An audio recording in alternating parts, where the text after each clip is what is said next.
Have you ever found yourself in a room full of family, surrounded by the familiar clinking of silverware and the low hum of conversation, yet feeling utterly alone? It's a strange sort of quiet, isn't it? The kind that settles in your bones even when there's laughter all around you. That was where my story truly began, at a Sunday dinner that felt just like any other, until it wasn't. The air was thick with the scent of roasted chicken and the polite, practiced joy that so often filled these gatherings.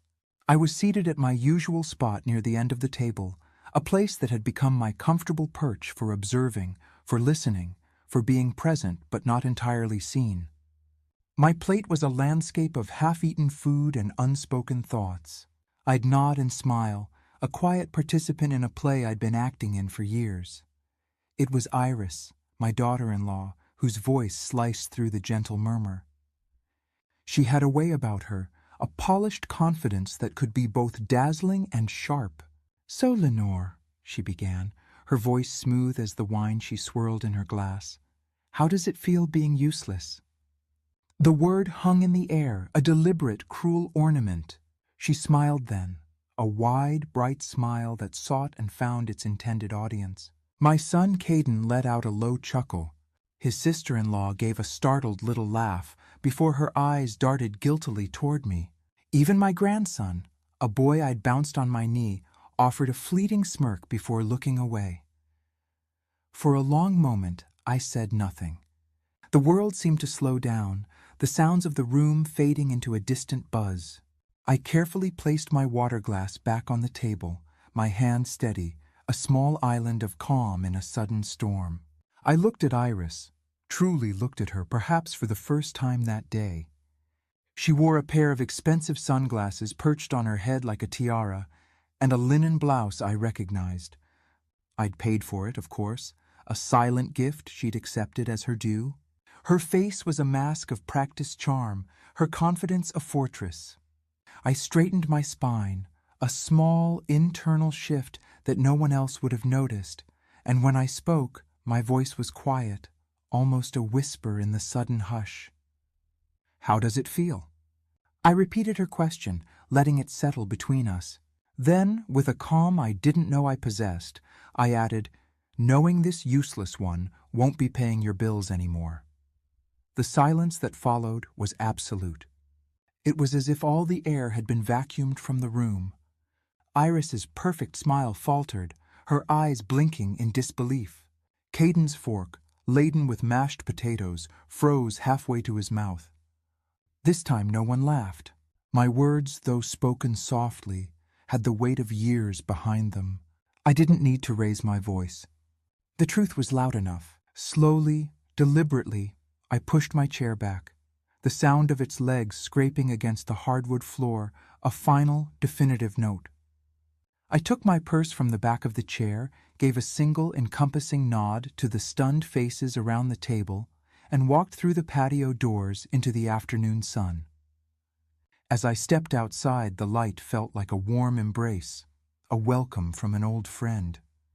And for the first time in what felt like a lifetime, I breathed out a long, slow exhale of burdens I hadn't even realized I was carrying. Behind me, the family I had held together for so long was suspended in a moment of stunned silence. But for me, something had finally, irrevocably unlocked, and I knew exactly where I was going. My quiet house, my little office, and a locked drawer that held the story of my silence were all waiting for me. It's funny how the biggest changes in our lives often start with the smallest of things, isn't it? For me, it began with a late mortgage payment. I remember the phone call as if it were yesterday. Caden's voice was low, laced with an embarrassment that was almost palpable through the receiver. Iris had overspent again. The little boutique she was so proud of wasn't doing as well as they had hoped. They were falling behind, and the bank was starting to send those letters, the kind with the bold, urgent print that makes your heart sink. Without a moment's hesitation, I wired them the money that very night, $4,200. I didn't ask any questions, and I certainly didn't pass any judgment. In my heart, I was just helping them catch their breath. We all stumble sometimes, don't we? We all need a little grace. They never mentioned it again.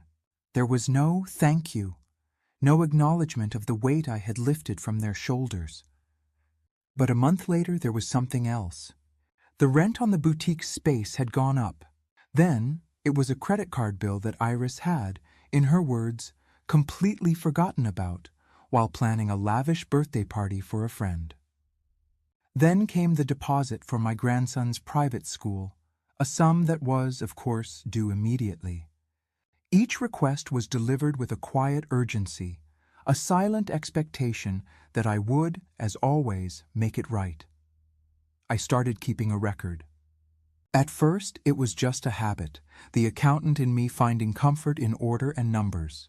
I opened a spreadsheet on my computer, hidden away in a password-protected folder. I logged the dates, the amounts, and the reasons they gave. I even made a column for the receipts I'd requested but never received. The total grew at a pace that surprised even me. I never showed it to them, and they never asked. Dependable had become my unspoken title, not Mother or Lenore, but the one who quietly kept everything from falling apart. In the beginning, I told myself it was love. Then I reasoned it was my duty as a mother.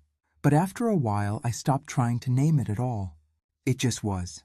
I remember one evening, about a year into this new arrangement, Iris kissed my cheek after a lovely dinner I had paid for. "I don't know what we'd do without you," she'd whispered. Her words meant not as a compliment, but as a quiet, chilling reminder of my role. It was after that night that I started printing everything out. The bank statements, the wire transfer confirmations, every piece of paper that told the story of my silent contributions. Now, standing in the comforting quiet of my own home, I walked into my office. The bottom drawer of my filing cabinet opened with a familiar groan, and I pulled out the folder. The papers inside felt heavy, not just with their physical weight, but with the weight of all the things left unsaid. For years, I had dreamed of a small cabin near Lake Lure. I used to drive by it on weekends, a charming little place with white shutters and a screened-in porch, nestled among a grove of pine trees. It wasn't anything grand, just a little slice of peace, a place where I could wake up to the sound of birds and sip my coffee by the water. I had been saving for it for nearly 5 years, my own secret dream tucked away like a pressed flower in a book. The down payment was almost ready when Iris called with what she called a vision. The boutique, she explained, could expand if I helped. She used words like legacy and family investment, words that were designed to tug at a mother's heartstrings. Caden chimed in, his voice full of a hope that I had funded. "We're so close, Mom," he'd said. "This could really change things for us." It was presented as an opportunity I couldn't possibly refuse. So I did what I always did. I cashed out my cabin fund, co-signed the loan, and watched as they added my name to yet another document, my signature a testament to a dream I was once again deferring. They never asked what I was giving up. I never told them. A year later, an invitation arrived for a painting retreat in Taos. 3 weeks of sunshine, oil paints, and quiet contemplation. My heart leaped at the thought. I almost said yes. But then, Caden happened to mention how much braces were costing for my grandson, and how their insurance was covering so little of it. I didn't even wait for them to ask. I just made the transfer. The brochure for the retreat stayed on my refrigerator for months, its sunny promises slowly curling at the edges, until one day I quietly took it down and threw it away. No one ever noticed it was gone. I don't know when the occasional sacrifices became the rhythm of my life. The lines blurred, and I became the cushion, the safety net, the one who was always there to break their fall. They built their lives on the foundation I provided, and they never once thought to look down and see who was holding them up. As I flipped through the documents in the folder, the boutique's receipts, a decade's worth of tuition payments, the loan agreements with my name written in neat, clear ink, a profound sadness washed over me. I had dreams once, bright and vibrant dreams of my own, and one by one I had traded them for theirs. Iris never saw the cost of her ambitions, but I did, and in the quiet of my office, holding the proof of my silent sacrifices, I knew, with a certainty that was both heartbreaking and liberating, that I was done paying. The final request came, as they so often did, just after dessert. The dinner plates were still warm on the table, and the rest of the family was drifting out onto the patio, their glasses of wine catching the golden light of the setting sun. Iris lingered behind, giving me a subtle nod toward the kitchen. I knew that look. It was the one she always wore just before she was about to ask for something, a practiced politeness that was her prelude to a transaction. She leaned against the granite countertop, her arms crossed, the diamond on her finger flashing in the dim light. "I wanted to talk to you about something exciting," she began, her voice light and airy. "The boutique is doing so well. There's an opportunity to lease the space next door. It would double our square footage. I'm thinking of adding a home goods line, maybe even skincare. It's the next logical step." I listened, my expression unreadable, waiting for the other shoe to drop. "But," she continued, her smile unwavering, "the bank wants a co-signer. It's just a formality, really. 70,000. You know how these things work better than anyone." She said it as if it were a compliment, as if my financial acumen was a resource she was entitled to. It would mean so much. I looked at her then, at the familiar dance of her request, the carefully chosen words, the confident expectation. I could already hear the silence that would follow if I said yes, the absence of gratitude, the slow, creeping amnesia that would erase my contribution. "I can't do that, Iris," I said, my voice even and calm. She blinked, a flicker of surprise in her eyes, then let out a short, disbelieving laugh. "Why not? It's not like you're stretched thin. What do you even do all day?" Just then, Caden walked into the kitchen, freezing near the sink as he took in the sudden tension in the room. He didn't say a word, just picked up a dish towel and began to dry a glass that was already spotless. I turned to face my daughter-in-law fully. "I spend my days exactly as I choose to," I said, my voice still quiet but firm. "And I'm not co-signing." Her mouth opened, then snapped shut. She shot a desperate look at Caden, but he remained focused on his task, his back to us both. The silence stretched, thick and uncomfortable. I offered a faint, sad smile and walked past them, out of the kitchen and toward the front door. There were no raised voices, no dramatic confrontation, just an answer that didn't need to be repeated. As I stepped outside, the setting sun warmed my back. I walked through the front gate without a backward glance, without saying goodbye, and went home to unlock the drawer. The key was in its usual place, hidden inside an old sewing tin that had belonged to my mother, tucked behind a row of old ledger books. I had half expected my hands to tremble, but they were perfectly steady. I slid the bottom drawer open, the metal runners groaning under the weight of a decade of silent sacrifices. The folder was thick now, a tangible history of receipts, wire transfers, and notarized statements. Every page bore a name, sometimes mine, sometimes theirs, but every single number represented a piece of me I had given away. Near the back of the folder was a contract from 2017. I remembered that time with a painful clarity. Iris had been on the verge of panic. The boutique was failing, rent was overdue, and a supplier was threatening to sue. The phone call had been late at night, her voice ragged with a desperation she was trying to conceal. Caden had already used up their meager savings. The bank had turned them down.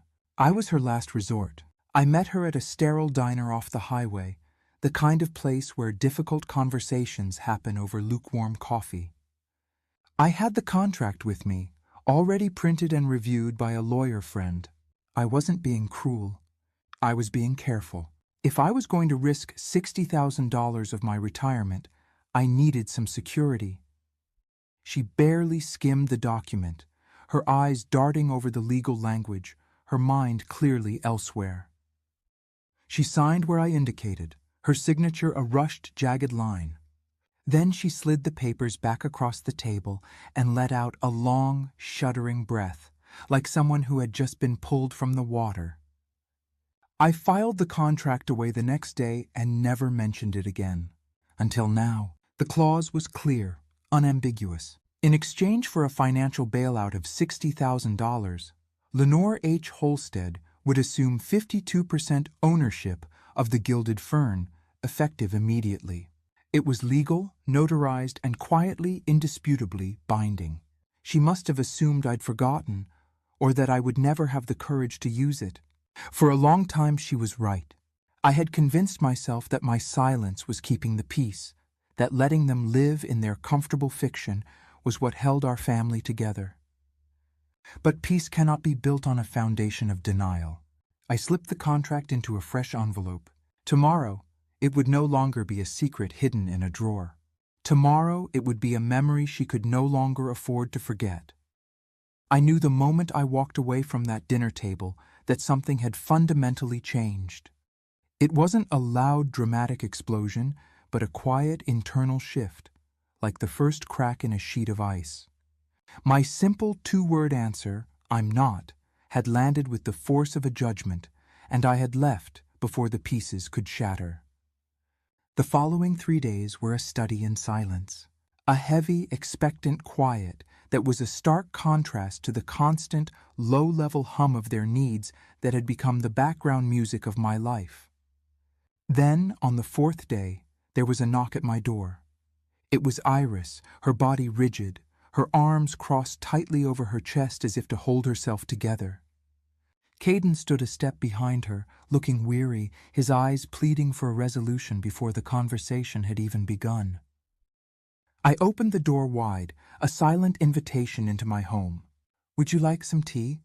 I asked, not out of a sense of hospitality, but from a need to anchor myself in the familiar, the ordinary. "We're not here for tea," Iris snapped, brushing past me into the living room she had so often graced, but never truly seen. Caden followed, his steps heavy with reluctance. I walked over to the sideboard where I had left the envelope. It wasn't thick, but it was dense with the weight of years. I handed it to Caden. He took it with a look of confusion, then opened the flap and began to read.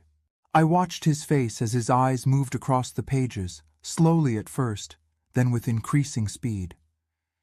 I saw the color drain from his cheeks as he sifted through the evidence of my silent support, the wire transfers, the tuition receipts, and finally, the notarized contract from 2017. "Iris," he said, his voice tight with a dawning horror, "did you sign this?" She barely glanced at the paper in his hand. "It's exaggerated," she said, her voice dripping with disdain. "She's twisting things. That was years ago." "It's your signature," he countered, his voice flat. "And these numbers—" "Mom, these are real." Iris crossed her arms again, her gaze as cold as ice. "She's using this to control us.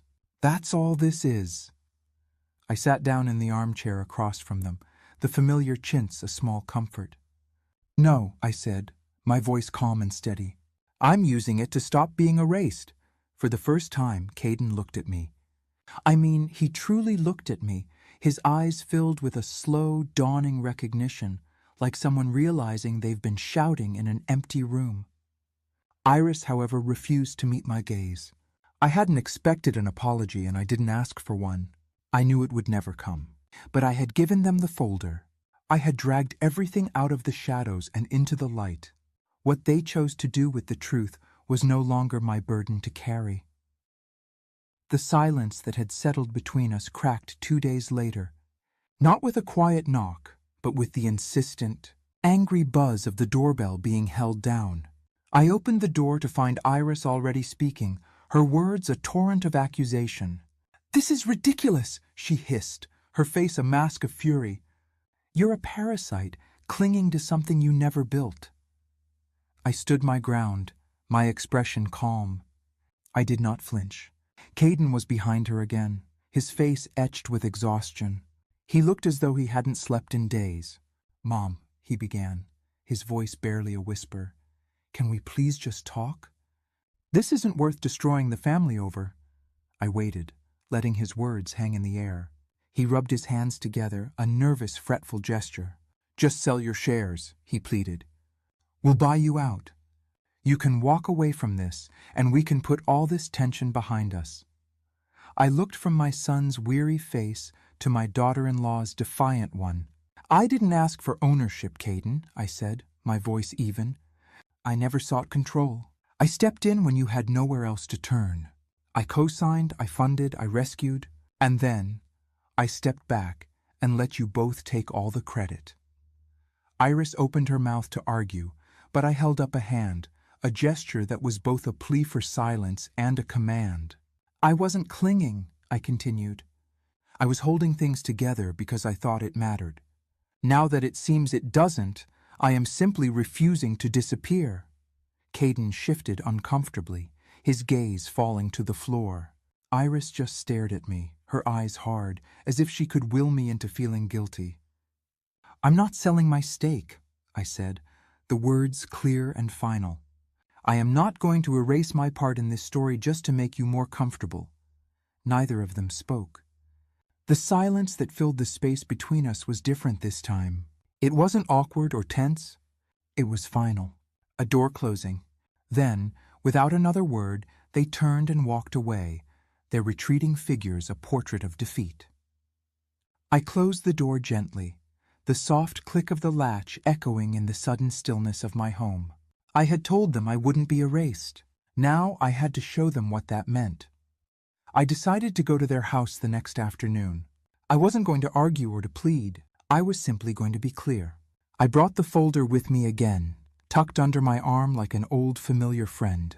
Iris opened the door, a stiff, brittle smile plastered on her face that didn't come close to reaching her eyes. Caden was already in the living room, sitting on the edge of the sofa, his hands clasped tightly between his knees. No one offered me a cup of tea this time. I placed the documents on the coffee table between us, a quiet offering of truth. "These are not threats," I said, my voice low and steady. "They are records. I'm not here to ask for anything. I just want to make sure you understand what has already been agreed to." Caden began to flip through the pages, his movements slower this time, as if he were trying to absorb the weight of each transaction.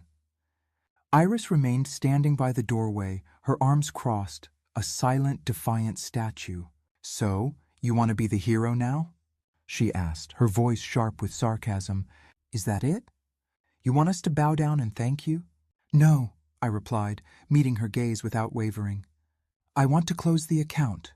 She let out a short, harsh laugh. "You're not a hero. You're just a bitter old woman who needs to feel important." My voice remained even, devoid of the anger that was churning inside me. "I was the accountant," I said simply. "And now the account is closed." Caden looked up from the papers, his face a mixture of confusion and dawning understanding. "What does that mean?" he asked. "It means," I said, letting my words sink in, "that whatever you build from this day forward, however you manage to keep the boutique open or don't, is entirely yours to carry. I will not fund it, I will not fix it, and I will not answer for it anymore." No one tried to stop me as I stood up. I picked up my original folder, leaving the copies on their coffee table, a silent testament to the past, and walked out the door. The silence that followed me was heavier this time, freighted with the weight of unspoken truths and the consequences of choices made long ago. 2 mornings later, a thick, official-looking envelope arrived through my mail slot. I knew what it was before I even opened it. The legal jargon was dense, but the message was clear: coercion, undue influence, a claim that I had manipulated a vulnerable Iris into signing the ownership contract while she was under extreme financial and emotional distress. They were demanding that I return the shares, that my name be wiped clean from their business, that I simply disappear. That evening, I called my friend Blythe, She listened to the whole story without interruption, and when I was finished, she gave me a name, Margot Delaney. A retired litigator, Blythe had said, but still as sharp as a tack. Margot was all of that and more. She read the contract, reviewed the bank statements, and even unearthed old email threads between me and the boutique's landlord and suppliers. When she was done, she gave a single, decisive nod, the kind that spoke of a confidence born from years of experience. "This is a bluff," she said, her voice crisp and no nonsense. "We'll end this cleanly," and we did. The court hearing was over in less than 20 minutes. Their lawyer made a passionate, if unsubstantiated, argument. Margot, in her calm, methodical way, presented the facts, the dates, the figures, the signed forms, the timestamps on the wire transfers, the ownership agreement that had saved their business from certain collapse. The judge, a woman with kind, tired eyes and a mane of silver hair, looked over the mountain of evidence, then looked directly at Iris. "The evidence presented is unshakable," she said, her voice leaving no room for argument. "The motion to dismiss is granted." The sharp crack of the gavel seemed to make Iris flinch. She left the courtroom on Caden's arm, her face pale, her steps unsteady.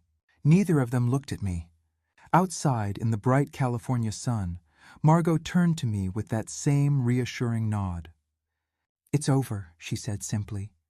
"They can't touch your shares again." I nodded, a wave of exhaustion washing over me. I didn't feel victorious. There was no triumph, no sense of vindication. Just a profound, bone-deep weariness, the kind that comes only after years of silence finally give way to the truth. The quiet that followed wasn't the heavy, expectant silence of the days after the dinner. It was a different kind of quiet, one that crept in slowly, like morning fog, and settled over my life. The text messages from Caden, once a steady stream of requests and reminders, dwindled to nothing. The phone calls from Iris, always a prelude to a new financial crisis, ceased altogether. At first, I thought the silence would be painful, a constant reminder of the family I had lost. But instead, it felt like space. Like a room that had been cluttered for years had finally been cleared out, leaving room to breathe. Without the steady infusion of my funds, the polished veneer of the boutique began to chip and fade. I heard through the grapevine, a friend of Blythe's who knew someone who worked nearby, that Iris had been forced to downsize her inventory and let 2 of her employees go. There were whispers of late rent payments and suppliers who were now demanding cash up front. I felt no satisfaction in their struggles, no sense of vengeful glee. I didn't hope for their failure, but I also didn't ride to the rescue. My days as their safety net were over. I had spent so much of my life being useful to them that I had forgotten what it felt like to be still. To simply be. My mornings, once consumed with their problems, now began with the feel of cool earth under my fingernails and the soft, rustling sound of leaves in the early morning sun. I learned how to divide dahlia bulbs and harvested rosemary from my garden, which I gave to my neighbor Pauline, who baked it into the most delicious bread for her little cafe. I started painting again. My first few canvases were a disaster, but slowly, tentatively, I began to find my way. I would lose hours in the simple act of mixing colors, of trying to capture the light as it fell across a vase of flowers. It was a kind of freedom I hadn't experienced in decades. I started volunteering at a local financial literacy clinic. I helped people who had never balanced a checkbook, widows who were struggling to navigate the confusing world of online bill pay, and college students who were trying to build good credit from the start. No one there ever sneered at my advice or questioned my usefulness. It was a strange and wonderful feeling to be so deeply seen, so appreciated, by people who asked for nothing more than what I was willing to give. Then, one evening, my phone buzzed with a message. It was from Caden. "Mom, we miss you." Just those 4 words. No punctuation, no explanation. I read it once, then again. It didn't say, "I'm sorry." It didn't say, "I understand now." It just said, "We miss you." As if my absence was the only thing that had gone wrong. As if the distance between us was the cause of the crack in our family, and not the years of dismissal and disrespect that had preceded it. I didn't reply. I didn't type out a dozen angry responses only to delete them. I didn't sit with the familiar ache in my chest, hoping it would fade. I simply deleted the message and turned my phone face down on the table. The kettle was whistling on the stove, signaling that the water was ready for my evening tea. A half-finished canvas, a riot of blues and greens, waited for me in the sunroom. The garden hose was still coiled by the peonies, whose petals were just beginning to curl at the edges, a sure sign they were thirsty. So I filled my watering can and stepped back out into the cool evening air. The life they had tried to confine me to, the small, useless life they had defined for me, was never really mine. This one, this quiet, simple, beautiful life was. And it was blooming, finally, without anyone's permission but my own. If this story resonated with you, if you've ever felt unseen or had to reclaim your own space, I would love to hear your thoughts in the comments below. Your stories and your wisdom mean the world to me. And please, don't forget to like this video and subscribe to the channel. If you turn on your notifications, you'll be the first